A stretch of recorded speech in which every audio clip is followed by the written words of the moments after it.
Les habla es el licenciado médico Salvador Rodríguez, y me acompaña en esta ocasión el doctor Jaime Daniel González, puestos a ayudar a esclarecer dudas que pueden tener en temas de salud.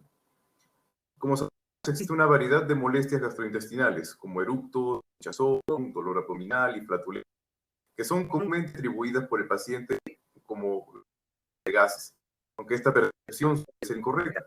Somos lo que nos dicen muchas veces, y a quien no le gusta una comida sazonada, como a todos los peruanos, sobre todo nuestra comida criolla, tan preparada. ¿Es así, doctor?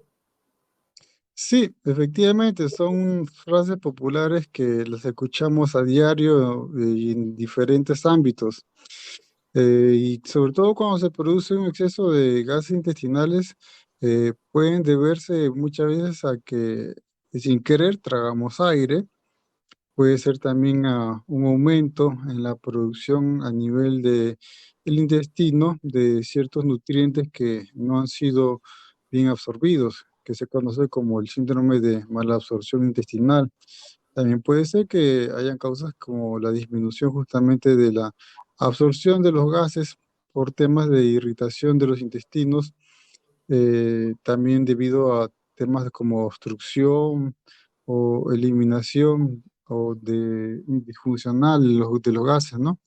El tema que esta expansión puede ser debido también de repente a cambios atmosféricos, aunque parezca mentira, al lugar donde estamos, a la altura, a nivel del mar o de repente a 4.000 metros sobre el nivel del mar. Y doctor, creo que una pregunta que muy pocos hacen, pero estos gases intestinales. Aproximadamente vamos a encontrar unos 200 mililitros en una persona que se encuentra en ayunas, que no es decir que no ha comido nada, ¿no? Esta persona también, de hecho, no tiene ninguna otra enfermedad asociada, pero sin embargo se puede estar quejando de que siente la barriga hinchada, medio distendida como consecuencia de los gases, ¿no? Para citar quizás algunos ejemplos, hay algunos gases con nombres propios, como el nitrógeno, el oxígeno, el dióxido de carbono, el hidrógeno, el metano, que van a representar cerca del 90% del gas que es expulsado a través de la vía intestinal. Y disculpas de nuestro público, pero no voy a hacer esta pregunta. ¿Nuestros eructos son los mismos que nuestros intestinales? Eh, si bien es cierto, ahorita más o menos hemos descrito la composición de lo que es lo que son los gases intestinales, sería lógico pensar que el eructo, que es parte del tracto intestinal, sea lo mismo, ¿no? Pero al final esto se describe como el escape audible de aire desde un tubo que comunica a la boca con el estómago llamado esófago. Y también puede ser de que salgan desde el estómago hacia la faringe. Puede ser que sea de manera voluntaria o involuntaria.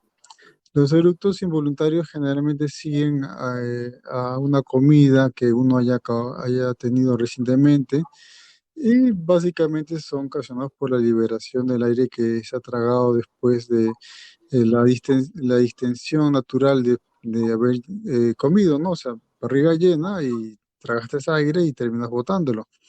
Los eructos solo se consideran un trastorno cuando son excesivos y se vuelven molestos. El trastorno de los eructos es básicamente un síndrome de función, de la manera como funciona todo el tracto intestinal, y básicamente el diagnóstico se va a basar en los antecedentes que reporta el paciente. Doctor, si reflexionamos, muchas veces asociamos todo esto a lo que llamado un Los llamamos así, ¿no? Empachos comúnmente en la vida diaria y nos referimos a esa sensación de sentirnos llenos o plenitud abdominal, si somos un poquito más técnicos, ¿no?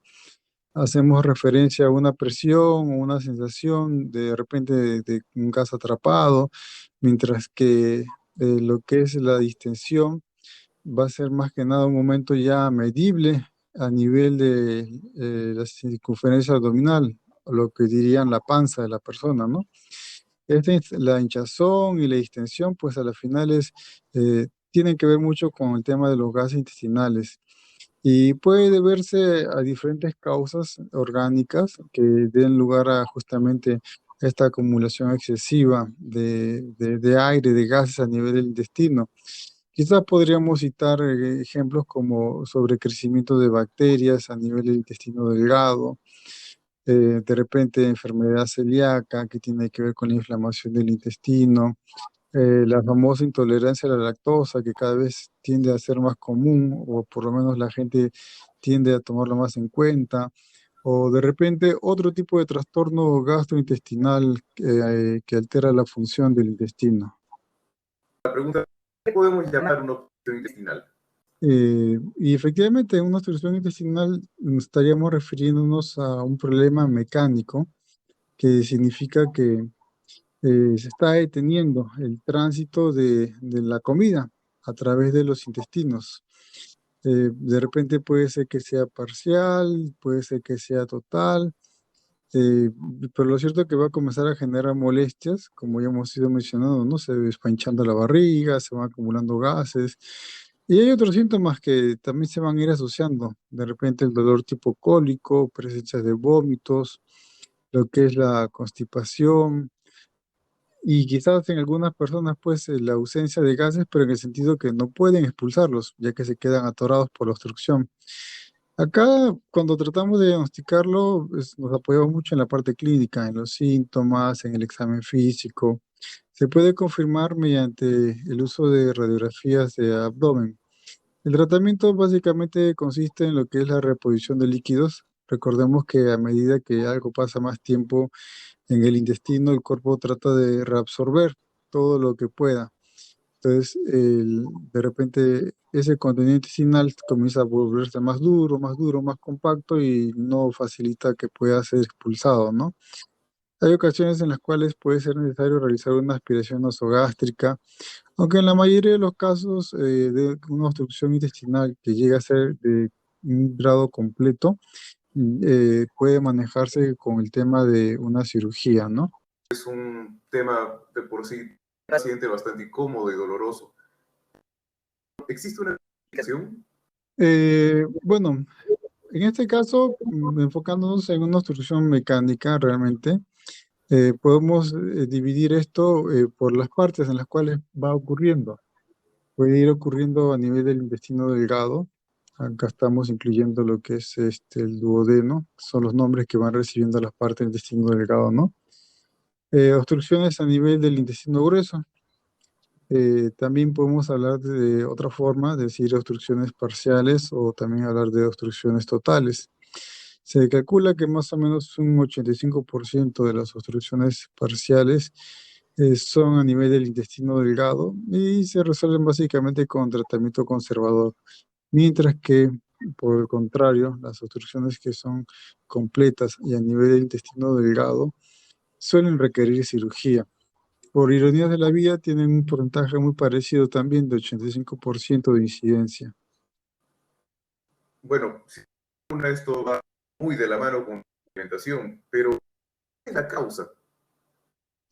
Bueno, en términos generales, las causas más comunes de una obstrucción de carácter mecánico son adherencias, bridas, pues de repente para personas que han sufrido cirugías previas, ¿no?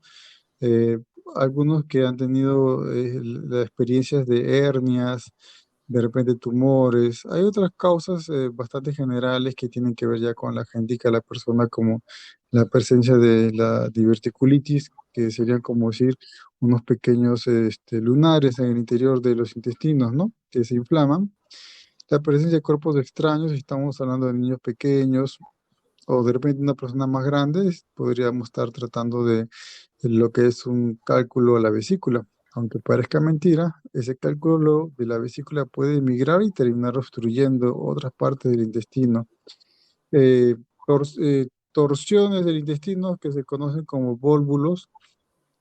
Puede también haber lo que es que parte del intestino succiona al mismo intestino. Eso se llama la intususcepción intestinal, ¿no?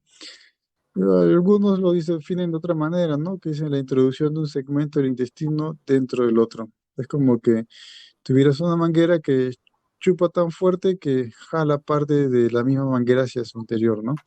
Y cuando las heces ya pasan demasiado tiempo, ya hablamos de lo que es el fecaloma. Lo cierto es que cada segmento del intestino es afectado de una manera bastante diferente.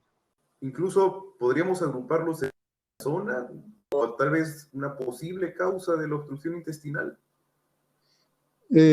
Sí, podemos de manera general hacer una pequeña clasificación de causas, ¿no? Si estamos hablando a nivel de colon, podemos citar la presencia de tumores que suelen estar más del lado izquierdo, la inflamación de estos pequeños lunarcitos llamados divertículos, que se manifiestan como diverticulitis. Por lo general, se presentan en un tramo de los intestinos que tiene una forma de S, que se conoce como sigmoides, la presencia de vólvulos a nivel de sigmoides o a nivel del ciego, la presencia del fecaloma, la enfermedad de Hirschsprung, que ya es un tema genético, la enfermedad de Crohn, que también ya es otro tema genético, eh, que también suelen afectar en cierta forma al tema al duodeno, ¿no? En caso de los adultos, sí vale la pena resaltar, descartar la presencia de cáncer, ¿no? Sobre todo en este tramo también del duodeno. Cáncer también de repente a nivel de la que es la cabeza del páncreas o de repente enfermedades ulcerosas. ¿Y qué ocurre ante este estreñimiento? Eh, Esto ya implica hablar un poquito más de lo que se conocería como fisiopatología, si cogemos un libro, ¿no? Pero en una obstrucción mecánica simple, el bloqueo se produce sin compromiso de venas. El líquido y los alimentos que se ingieren van a ir trabajando con las secreciones de los jugos digestivos. Se va a acumular gas, es verdad, pero por encima del nivel de la obstrucción. Entonces, puede ser que la persona tienda a eructarlos, sí, podría ser, pero de repente no los va a eliminar por otra vía, porque se van a acumular por encima. Recordemos que el intestino proximal se puede distender. El intestino en el segmento distal lo que va a hacer más bien es colapsar, aplastarse, ¿no?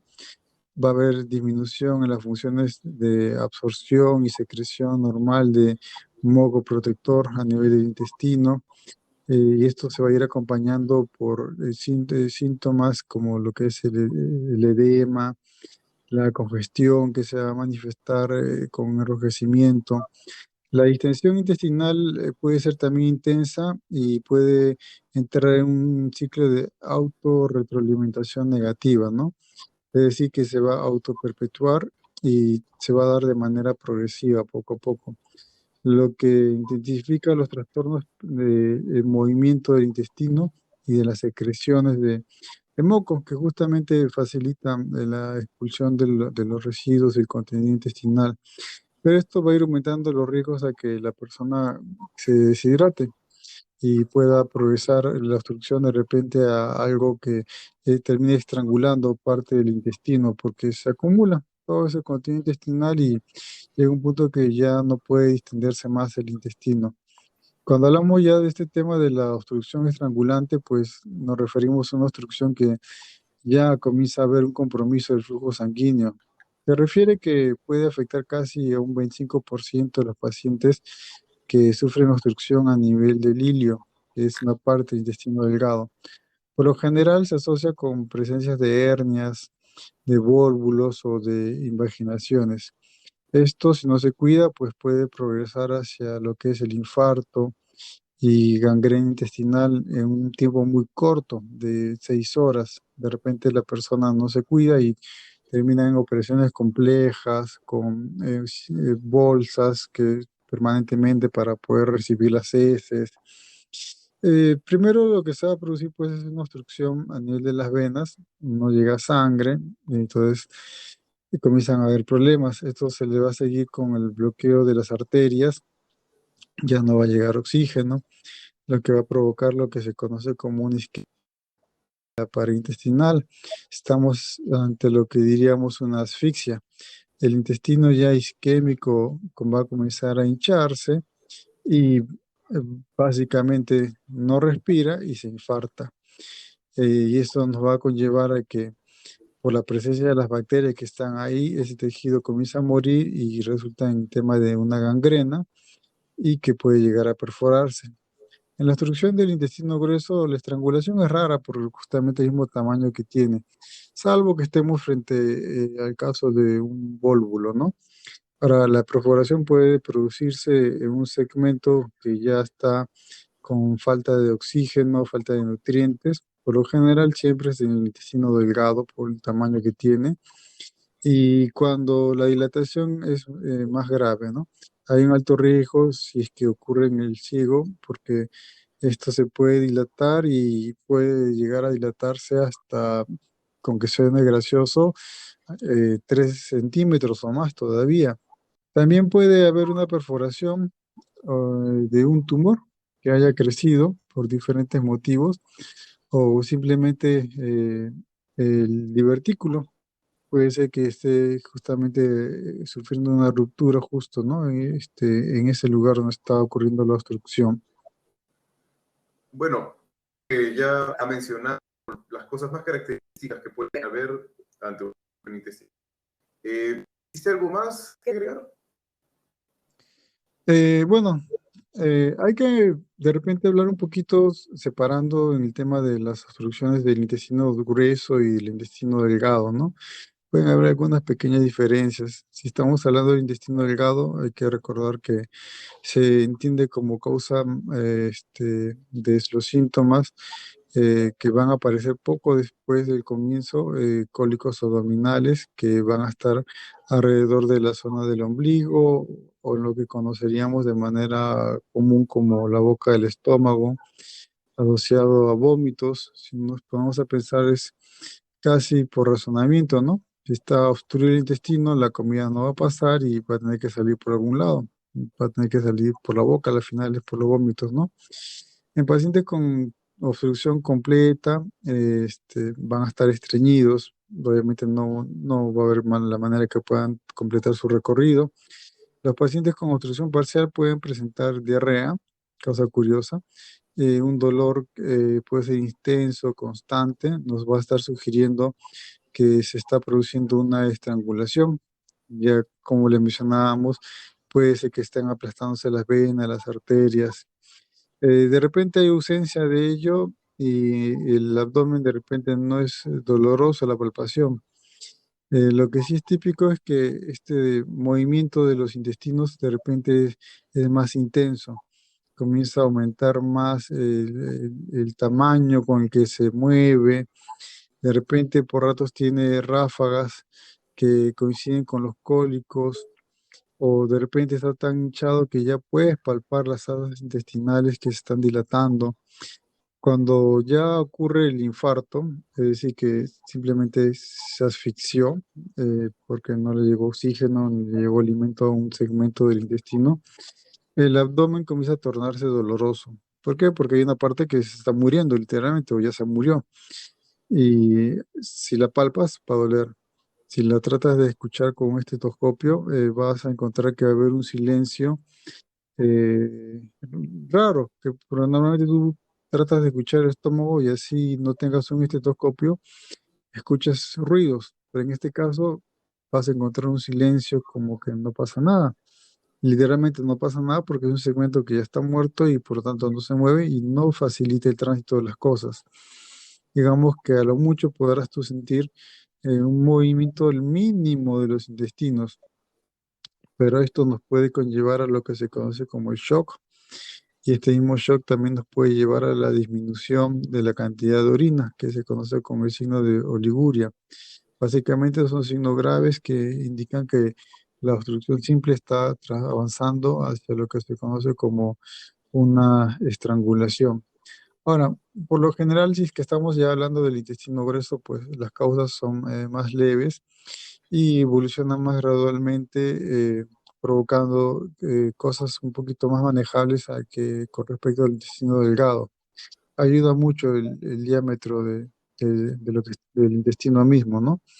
Acá el estreñimiento cada vez puede ser más intenso y llevar a que se distienda el abdomen. Puede estar acompañado de vómitos, por lo general varias horas después de haber comenzado otros síntomas más, pero no son tan frecuentes. Hay dolores abdominales tipo cólicos en la parte baja. Lo gracioso es que la persona se siente con ganas de ir al baño a defecar, pero no hay presencia de heces. En el examen físico, lo que podemos detectar es que el abdomen o la barriga pues se encuentra hinchada y extendida, ¿no? De repente con ciertos ruidos bastante intensos. eh, de repente no hay dolor a la palpación y si hacemos lo que es la prueba del tacto rectal lo encontramos vacío. Y uno comienza a preguntarse, ¿pero qué ha pasado? Y es por el nivel de la obstrucción, ¿no? Porque de repente también va a comenzar a ocurrir que podemos palpar una masa que probablemente va a estar correspondiendo con lo que está causando la obstrucción, quizás un tumor, y los síntomas ya comienzan a hacerse ya más sistémicos, quizás al comienzo un poco leves y comienzan después a manifestarse con un poco más de riesgo con las alteraciones de lo que son los minerales básicos conocidos como electrolitos, ¿no? Aunque no es tan frecuente, pero sí pueden llegar a presentarse. A las finales también, dentro de estas obstrucciones que hemos mencionado, intestino grueso, intestino delgado, hay que tomar en cuenta que pueden ocurrir lo que se llama vólvulos. Entonces, estos sí inician de manera brusca, con un dolor bastante continuo, a veces con oleadas que se sobrecargan a lo que es un dolor tipo cólico, que hace que sea más difícil de manejar por el paciente. Bueno, hablando de obstrucción intestinal, ¿cuáles son los exámenes diagnósticos? Bueno, aquí específicamente hay lo que se llama la serie abdominal. Básicamente lo que tenemos que hacer es realizar radiografías de abdomen en decúbito supino y en bipedestación. Claro, ahorita sonará chino de repente lo que he dicho, pero es básicamente la persona echada boca arriba y parada. Y suelen ser las más adecuadas para poder identificar el punto donde está la obstrucción.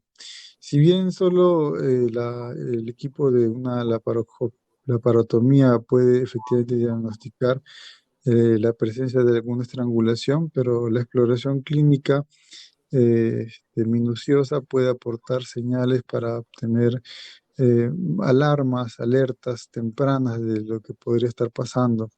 También hay que tomar en cuenta que el aumento de los glóbulos blancos, el cambio en la acidez de la sangre también nos pueden indicar de que ya ha ocurrido el fenómeno de la estrangulación, sí que parte del segmento intestino ha muerto, ¿no? En realidad, ¿no? Pero estos signos pueden estar de repente ausentes, no quiere decir que estén siempre presentes, ¿no? Y puede terminar disminuyendo el flujo de sangre, no solamente a ese segmento, sino a otras partes que están cerca del área afectada. Ahora, hay también lo que son las radiografías simples. Se puede pedir una serie de asas donde se va a apreciar cómo están distendidas las partes del intestino delgado. Eh, Se van a ver de repente muy parecidos a lo que es una escalera. Son bastante típicas, como le mencionaba, en el intestino delgado, aunque también puede ser que ocurran a nivel de lo que es el colon derecho. Hay ciertos tipos de proyecciones que se toman cuando la persona está de pie o bipedestación, que pueden comenzar a mostrar lo que se conoce como niveles hidroaéreos. Ahora, pueden ocurrir en otro segmento del intestino delgado conocido como el ilion. Acá estamos hablando de parálisis del ilion sin que haya obstrucción. Está más asociado con las operaciones, como con efectos secundarios del uso de los anestésicos. Hay hallazgos radiológicos y síntomas similares, aunque quizás menos llamativos. La diferencia puede ser a veces difícil. En otras ocasiones no se observan simplemente las asas distendidas, ni siquiera los niveles hidroaéreos a nivel de obstrucciones yuyonales próximas. con las obstrucciones que están estranguladas a nivel de un asa que ha sido cerrada, como el caso de un vólvulo.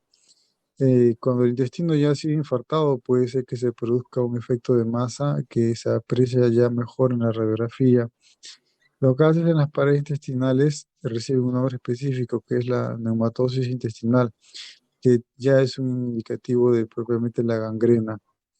La obstrucción del intestino grueso, existen efectivamente las radiografías abdominales que van a mostrar la distensión de lo que es el colon proximal y que está justamente más cerca de la obstrucción. También se puede estar apreciando en el caso de lo que son los vólvulos fecales y puede haber una gran burbuja de gas en esa región de media del abdomen o en el cuadrante superior izquierdo. El vólvulo tanto fecal como sigmoideo o el colon por un enema va a revelar el sitio de la obstrucción por la deformidad que se va a ir formando, que le dicen una forma de pico de pájaro típica de un punto de torsión. En realidad, el procedimiento para poder reducir un vólvulo sigmoideo tiende a ser quirúrgico, ¿no? Si no se puede realizar esto con un enema, puede ser que se efectúe por una colonoscopía para tratar de descomprimir el vólvulo sigmoideo, pero rara vez llega a ser tan necesario para realizarlo. También se puede estar utilizando lo que son las tomografías computarizadas abdominales, que en realidad es lo que se recomienda que se utilice con mayor frecuencia cuando hay sospecha de las obstrucciones en el nivel del intestino delgado. Yo imagino que según el nivel de afectación puede variar el manejo. ¿Qué nos podría decir esto? Es muy cierto. Según como esté la afectación, vamos a ir viendo cómo podemos manejarlo. De repente puede bastar con algo tan simple como una sonda nasogástrica mediante la cual se puede hacer una aspiración. También no hay que olvidarnos de colocar líquidos de vía intravenosa para ir reponiendo todo el medio interno que se ha ido alterando. En ocasiones también se puede utilizar antibióticos vía endovenosa, si que se sospecha que ya está instaurada la isquemia intestinal. Los pacientes con posible obstrucción intestinal deben ser internados porque esto ya puede poner en riesgo su vida. De hecho, sí lo pone en riesgo, ¿no? Porque es un segmento que ya se murió, que requiere ser retirado y tener otro manejo más especializado, ¿no?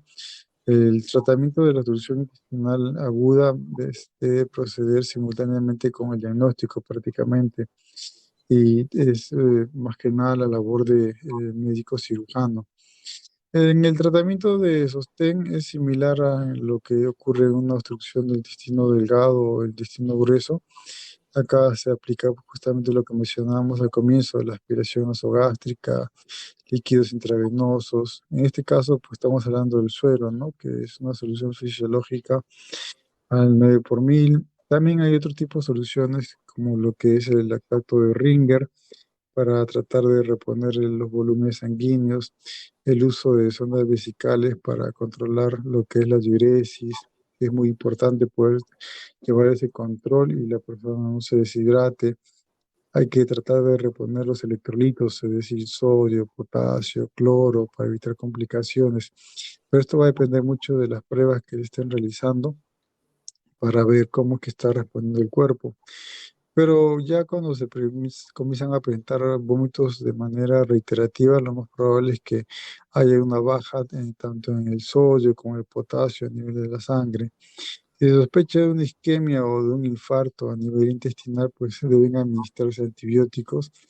Eh, y bueno, por temas de ética, evitamos mencionar los nombres, de esos deben ser por el médico tratante y a ver, deben darse antes de que se produzca una intervención quirúrgica.